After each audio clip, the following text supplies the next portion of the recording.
Tired of the everyday routine? Ever dream of a life of romantic adventure? Want to get away from it all? We offer you Escape. Escape, designed to free you from the four walls of today for a half hour of high adventure. Escape.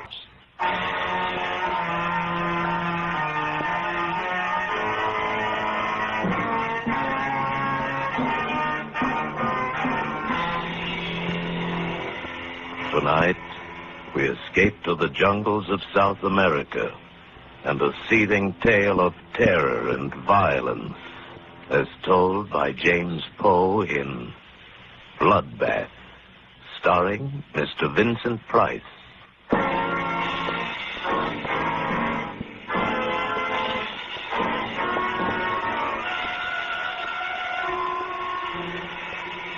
By portaging the rapids and walking the mules in the shallower stretches, we'd managed to get our supplies and equipment more than 1,700 miles up the river. After this, further navigable passage being impossible, we'd traveled by foot, hacking our way through the thick, steaming jungle, coaxing and goading the heavily laden beasts. We'd left the jungle and begun the climb. 11 days later, high in the Andes, we found our objective. We set to work, hard work. And then, on a hazy afternoon in late May, we found it. Never forget the scene. Below us, the mountains swung down to the jungle which stretched eastward, far as the eye could see. The peaks above us had cut off the setting sun, and the light had a curious violet quality. The dank, chill wind, whispering and gusting, set the sparse timber scrubs to trembling and shuddering, and the mules, disdainful of their 5 strange masters, foraged the cacti and dwarf pine. The instruments were set up and the specimens were at hand, and now, crouched and tense, we leaned forward. How about it, Hess? Wait. The tube's got to warm up. Come on. Wait, will you? I've waited 5 years for this moment. 500, you mean? 5 million. Come on, Hessie. How about it, Hess? Mm-hmm. Okay. Give him the sample, O'Brien. Yeah, here.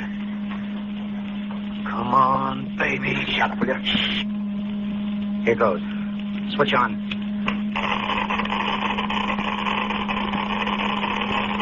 Holy cow. Good. It's fantastic. Fantastic. Yeah? Come on, Hessie. What's the word? Yeah, Hessie. Gentlemen. Unless this machine is busted, unless this Geiger counter has forgotten its multiplication table, we have discovered the richest lode of uranium ore known to man.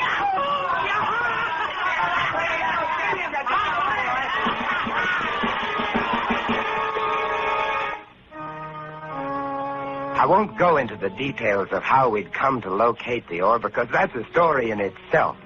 Suffice it to say that late in the afternoon of that hazy May day, the 5 of us, gamblers all, came to the end of our rainbow, found our pot of gold. The vein runs all the way up the side of the mountain. Must be worth $1 million. $1 million, $1 billion, $1 trillion. Do you boys realize what we've got here? Sure we do. We've got the world at our feet. Why, the man who gets the strike registered in his name can be a king. Every country in the world is going to come running up to him with trunks full of money and power. You tell him, Hessie. Power? Yeah, we'll make the United States the most powerful nation on earth. Why the United States? Oh, you wouldn't sell to anybody else, would you? I'm a businessman, Harris. You're a fool. No. I'm a businessman. $1 trillion. Oh, gents, we've got the world at our feet. Split 5 ways.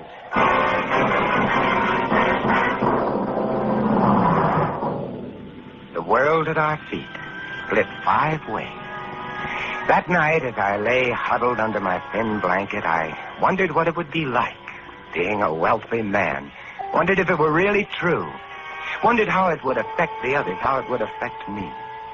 In the morning, we were to set off on the long return journey down to the jungle and through the jungle to the launch and down the river to civilization. There we'd register our claim, purchase, if need be, the land, Lease it, perhaps, from the government. Oh, millionaires. World at our feet. Uranium. Enough to blow up the whole universe. Power. Harris, wake up. What's... Wake up, Harris, wake up. Oh, good morning, millionaire. Please, wake up. The sun's coming up. Hey, where are the others? They're gone. Gone? Yes, Dumont and O'Brien. They took the mules and most of the food and cut out. When? How do I know when? Sometime during the night. But why? Why? $1 trillion, that's why. Oh, no. Once they get down to the jungle, they'll have to travel on foot. There's 10 days' march to the river. If they beat us to the boat, we're stuck with 1,500 miles of jungle between us and safety. 50? Impossible. We'd never make 100. That's right. We've got to catch them, or we're dead. We traveled as lightly as possible. It was a risky business, doubly so because O'Brien and Dumont had taken our guns with them. The only weapons we had between us were one long machete and 2 pocket knives. These would be of little protection against jaguars, bushmasters, tapirs, boa constrictors, and the rest of it. Fortunately, they'd left our number one necessity to survival. They'd forgotten to take our quinine. This and our food was all we carried.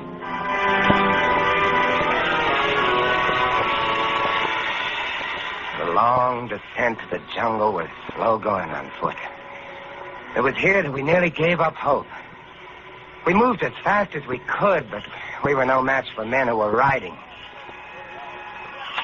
But we reached the jungle. Then things took a better turn. Here, the thick vines and heavy undergrowth was, we knew, almost an impossible hazard for a riding man. And we could see their boot prints mingled with those of the mules. We knew that they were having trouble, too. The animals were afraid of many things in the jungle. Would balk suddenly require careful handling. We pushed ahead as rapidly as possible, battling mosquitoes, fume flies, matukas, and the blood-sucking carpazo ticks, and, of course, the jungle itself with its never-ending barrage of razor grasses, needle vines, swamps, bog traps, and so forth. It was hot, stinking hot, and the going was hard, but we had to make it.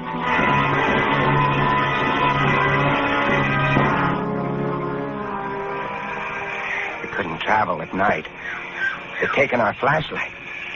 We'd bundle up as best we could, protecting ourselves not from the cold. It was hot and muggy even at dawn, but from the mosquitoes. And as we progressed towards the river area, from the bats. Vampire bats. Ever seen them? They're small, rather fragile-looking little things. By day, they hang heads down from the trees, wings folded like clusters of rotten fruit. By night, they hunt. They have razor-sharp teeth, bite like the finest steel scalpels. Their object is to break the skin very delicately, start the blood to coming, and then they simply hang on and sit. Without mosquito netting, we had a rough time of it, a sleepless time. But we managed to keep on going. And on the 3rd day... It's no use, fellas. We can't make it to the river before them. We've got to easy. We've got to make it right, Wayne. And even if we do catch up, they got the gun. Huh? What are you talking about? Quiet. I heard something. What did you hear? Gunfire. Yeah. Come on. They can't be more than a mile or two ahead. Come on. We ran through the jungle, following the fresh marks of the animals and the 2 men. And a half an hour or so later, we broke into a little clearing, and there was Dumont.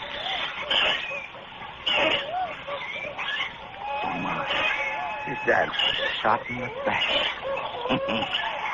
Good old Oldie. Sweet guy, that old shit. Come on. Let's turn him over. Really been sweating, huh? Yeah, it's malaria. See his face? Good old Obi. And Dumont came down with malaria, probably started to slow him down. Sweet guy, that Obi. Come on, let's go. Hey, they should have remembered the quinine. I got no sympathy for Dumont. You know what'd be nice? What? If that Obi should get malaria now. Yeah. He'd be helpless. He'd ask me for quinine. I'd throw him a stone. On we went. Now there were no boot marks with the mule tracks. Apparently O'Brien was riding one of the animals. From time to time, we'd see a flurry of tracks turned up as though he had to dismount to tug one of the beasts back onto the trail. We followed the tracks for another 2 days, and then on the 6th day, we found one of the mules. How you feeling, boy? Huh? Where's your saddle? He really looks beat. Look at those marks on his flanks. Vampire bat. Yeah. That leaves O'Brien on foot. Yeah. Hey, you hear that? It's the launch. We're to the river. She's starting the motor. Come on. It wasn't very far, just a few hundred yards, and the path was strewn with O'Brien's discarded supplies. Quite suddenly, we came out of the jungle and onto a narrow white sandbar. The river. And there, not 30 feet away from us, just drifting off into the deep, dark, fast-moving waters, was O'Brien in the launch. O'Brien!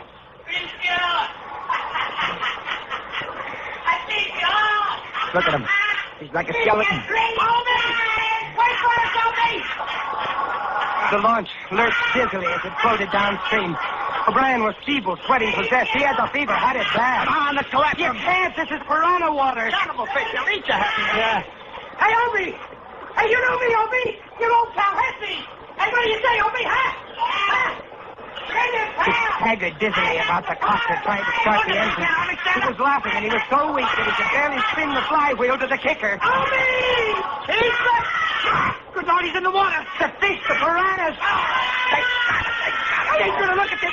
One moment we saw him swimming weakly, his large, fever-ridden eyes turned imploringly toward us, and the next moment he was gone, leaving only a large red churning patch on the water. The piranhas are small, rarely more than 12 or 14 inches long, small fish with large, powerful jaws, teeth like broken glass, and an insatiable, maniacal appetite for flesh. The launch, caught by the deep, fast-moving waters, rocked softly this way and that and moved on downstream. Away. Away around a bend and out of sight.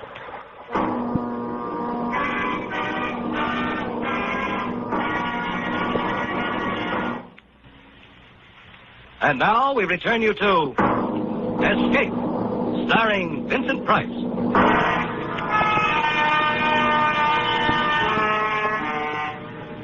We picked over the supplies O'Brien had left on the shore. There wasn't much we wanted. A gun without ammunition, a few tins of food, a tent and some bedding, cooking equipment, a coil of rope.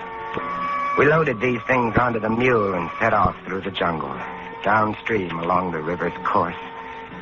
1,500 miles to civilization.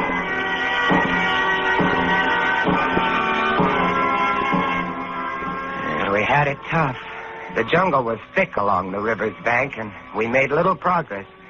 Not more than 5 miles that day, but the next day, we rounded a bend, keeping close to the shore, and there, about a quarter mile below us, and nuzzling the opposite shore, grounded on the sand, lay the launch.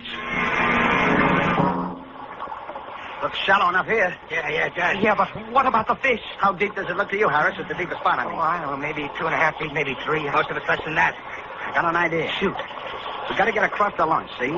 So here's what we do. We throw away everything. There'll be food and water on the launch, see? Yeah? Now, you see that little patch of sand in the middle of the river where the bar shows? Yeah. We go that way. That's bound to be the shallowest way, see? How do we go? On the mule, the 3 of us. Ah, you're nuts. This mule ain't in such bad condition it can't get the 3 of us across 70 feet of shallow water. What do you say, Harris? Why not? All right, I'll get aboard first. Come on. Get farther up, Whimsy. You're the lightest. Yeah. Harris, you get on next, sir. Hang on to Whimsy. Here. Carry this coil of rope around your neck. We may need it. I'll get the machete strapped to my back. You set, Wayne? Yeah. Now hold tight to me, Harris. Don't worry. If I go, you go too. Yeah, and if he goes, I go. So let's hang on, gents. Yeah. Let's really hang on. As long as he's moving fast, he can't get at his legs. Isn't that right? He's not showing anything to him but hooks and hair. Hold his head up, Weems. Don't let him look down. All set? Yeah, all set. All right, here we go. All right, get on. Come on, baby. I felt the mule lurch when he stepped into the water. The sand was softer here than on the shore. Sand, huh? Ahead, not 40 feet away, lay the little spit of land. The mule refused to run, couldn't run, and before he'd taken 10 steps, I knew he was too weak to support the three of us. From every direction in the swirling water about us came small, shadowy, dark shapes. Come on. The piranhas. Don't stop. Come on, baby. Keep moving, baby. Come on. Move along, baby. He can't do it. You gotta do it, baby. What are those? Piranhas were churning the water about us, and coming in from beyond them were 4 or 5 long, dark shapes, 6 and 7 feet long, thick and wriggling electric eels. Just sting them. Get along. To the back. Get into the sandbar. Faster, faster. Come on. Made it. It's true about electric eels. I can throw a jolt that'll kill a jaguar. Make it jaws like a knife. So, here we are, gentlemen, stuck. Just 30 feet of water between us and the shore. Get across it, and we can get to the launch and the civilization and all the rest. Oh, the 3 of us are too much for that mule. Only 30 feet. Why, you could run it in seconds. You see those little shadows around us in the water? I see those little shadows around us. You don't have to draw pictures. Hey. Oh, here's another bright idea coming up. As a matter of fact, yeah. Yeah, hold on to your hat, Harris. We got that coil of rope. Yes. The mule could carry one of us. That mule's not in such bad shape, you know. Yes. Tie the rope over his bridle. Then one of us pulls him over with him fast. You see, one rides, and then the other 2 pull him back. Yeah? And the next one gets on. Yeah. What do you say? Oh, I can't stay here. It's a natural. Who goes first? Me, on account I'm the lightest. I won't tire him so much. How about it, Harris? All right. Well, get going then. Okay. Tie that rope to his bridle. I'm doing it. All right, give me the machete. What do you want the machete for? I want it, that's all. Give me. Okay. All right, now you 2 get at the end of the spit. Because when you pay out the line, you don't get it caught in his legs. Well, you think of everything. That's right. I'm a smart boy. Ready with the line. You sure it's tied fast to the bridle? I'm sure. No funny business, Weems. All we gotta do is jerk this rope once while you're over that water and you're done for. You're a sharp article. That's right. But not sharp enough. Hey, Weems, you cut the rope! Come on, suckers! The rope. Our only salvation was cut. And now Weems, grinning and riding, was out into the stream, heading for the shore in safe. He went not 15 feet when one of the long, dark, wriggling shapes made for the mule and got his leg. The mule reared up on his hind legs, the eel clinging to his foot, pumping paralyzing shocks into him. Weems clutched his neck with one hand and slapped him on the flank with the flat of the machete with the other. The mule came down, and more eels went for his legs. He began to lurch sideways. Weems swung the long steel blade in an arc, barely missing the mule's leg, and connected with one of the eels. Here seemed to stand on end. His other arm released the mule's neck. The arm holding the blade was extended stiffly, still caught in the thick, muscular back of the electric eel. And then the mule reared again, and Weems fell back into the water.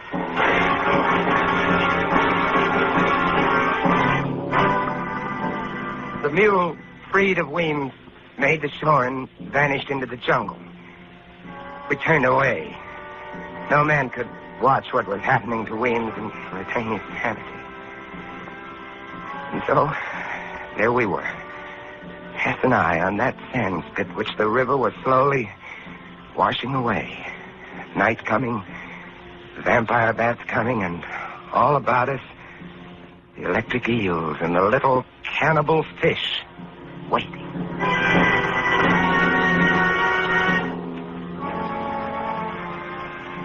There was no moon. There were evil stars, red and yellow. There was a black sky, and against it, blacker shapes, the vampire bats. We waved our arms and kept them off, but again and again during that long and terrible night, they brushed against us, squealing and squeaking, trying to get it. Dark, evil, thirsting bats.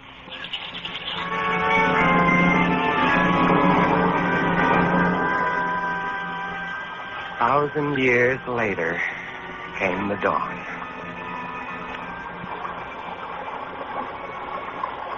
That water's taken a lot of sand away. This thing isn't much bigger than a card table. Look at them. Look at those fish. You think they had enough to eat yesterday? Listen, Harris. No matter what happens now, at least you and I have played it square, right? Yeah, that's right.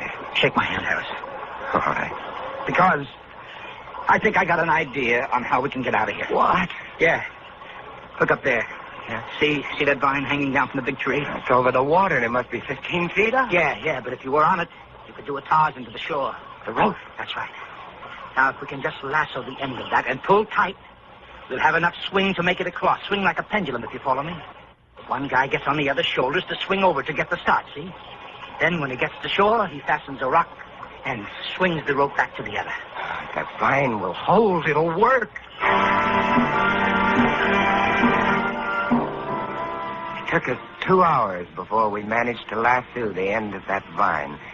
And then we tested it again and again until we were positive it would hold a man's weight. And then we were ready.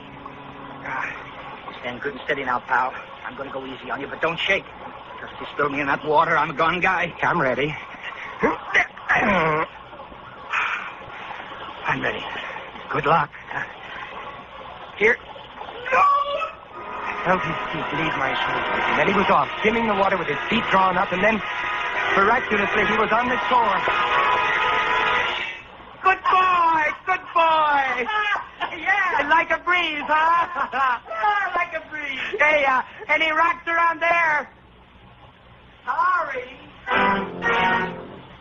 He smiled at me and shrugged, and then looked down the stream at the launch. I knew that smile, that $1 trillion smile. It said, "So long, sucker." Don't do it, Hess. Send me the rope. You're too nice a guy, Harris. You and I would never get along. You can have it all, Hess. Every scrap of it. Only for the love of mercy, send me the rope. No, you want some. You wouldn't approve of what I mean to do with it. Hess! He stood there laughing at me and shaking his head slowly. But above him, just over his head, was another vine, thick and mottled, and it was moving. Look out, Hess! Hess! He didn't understand or didn't hear me. Just stood there smiling and shaking his head. The boa constrictor dropped heavily and accurately, a thrashing tangle of scaly musk.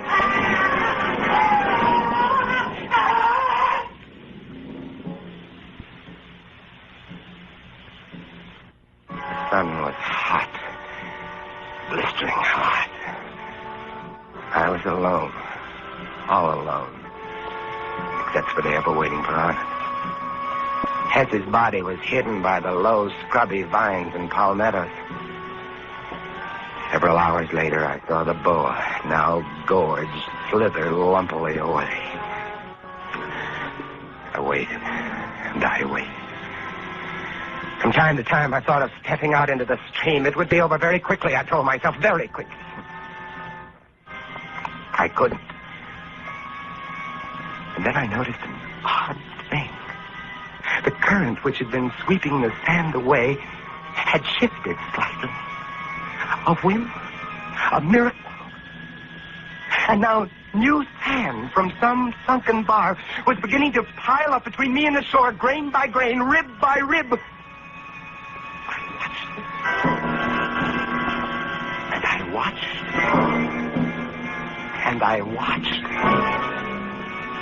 And at 5 o'clock that afternoon, I walked ashore to the lodge. And didn't even get my feet wet.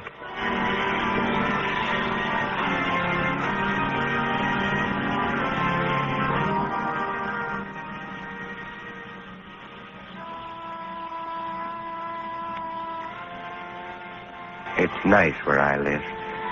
Quiet little streets, nice people, nice kids, nice country. Peaceful. Nice peace. I know where there's enough uranium to blow it all to hell. Want it? Just go up the river. Up the river, it's for the taking. Ask Dumont and Obie and Weems and Hess. $1 trillion worth. Enough to give the whole world a bloodbath. Yourself included.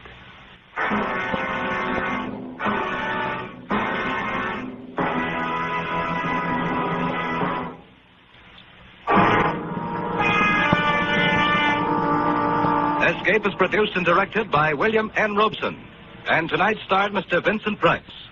Bloodbath was written by James Poe. Others in the cast were Wally Mayer, Ted DeCorsia, Paul Frees, and Tony Barrett. Special music arranged and played by Ivan Ditmars. Tom Hanlon speaking. This is CBS, the Columbia Broadcasting System.